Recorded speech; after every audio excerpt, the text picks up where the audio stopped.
2014 में नरेंद्र मोदी के प्रधानमंत्री बनने के बाद पहली बार हुआ है जब लोकसभा में नेता विपक्ष राहुल गांधी प्रधानमंत्री नरेंद्र मोदी और गृह मंत्री अमित शाह के साथ करीब 88 मिनट तक बंद कमरे में बैठक में रहे। यह महत्वपूर्ण बैठक संसद भवन स्थित प्रधानमंत्री कार्यालय में हुई, जिसमें सेंट्रल इंफॉर्मेशन कमीशन (CIC) और विजिलेंस कमीशन (CVC) में बड़े स्तर पर होने वाली नियुक्तियों पर विस्तृत चर्चा हुई। सूत्रों के मुताबिक बैठक में chief information commissioner, art information commissioner और विजिलेंस कमिश्नर के चयन को लेकर विचार विमर्श हुआ। राहुल गांधी ने प्रस्तावित नामों में से कुछ पर असहमति भी दर्ज कराई है। यह बैठक संवैधानिक संस्थाओं में नियुक्तियों की प्रक्रिया को लेकर सरकार और नेता विपक्ष के बीच अहम मानी जा रही है। वर्तमान में केंद्रीय सूचना आयोग में कुल 8 पद रिक्त है, जिसमें सबसे अहम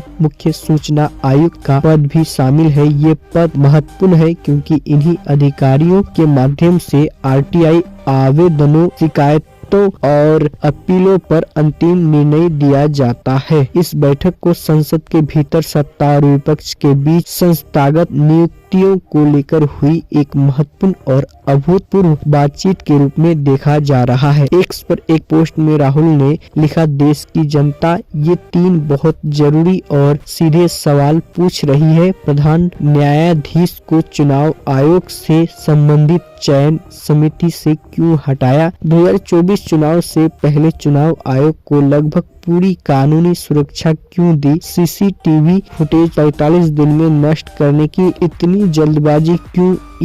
उन्होंने आरोप लगाया। जवाब एक ही है कि चुनाव आयोग को वोट चोरी करने का औजार बनाया जा रहा है। इससे पहले राहुल गांधी ने मंगलवार को आरोप लगाया था कि बीजेपी वोट चोरी के काम को अंजाम देकर आइडिया ऑफ इंडिया, भारत की अवधारणा नष्ट कर रही है। उन्होंने लोकसभा में चुनाव सुधारों पर चर्चा के दौरान 2023 के चुनाव कानून का जिक्र करते हुए चेतावनी भरे लहजे में कहा था कि कांग्रेस की सरकार बनने पर इस कानून में पूर्वव्यापी प्रभाव से संशोधन किया जाएगा।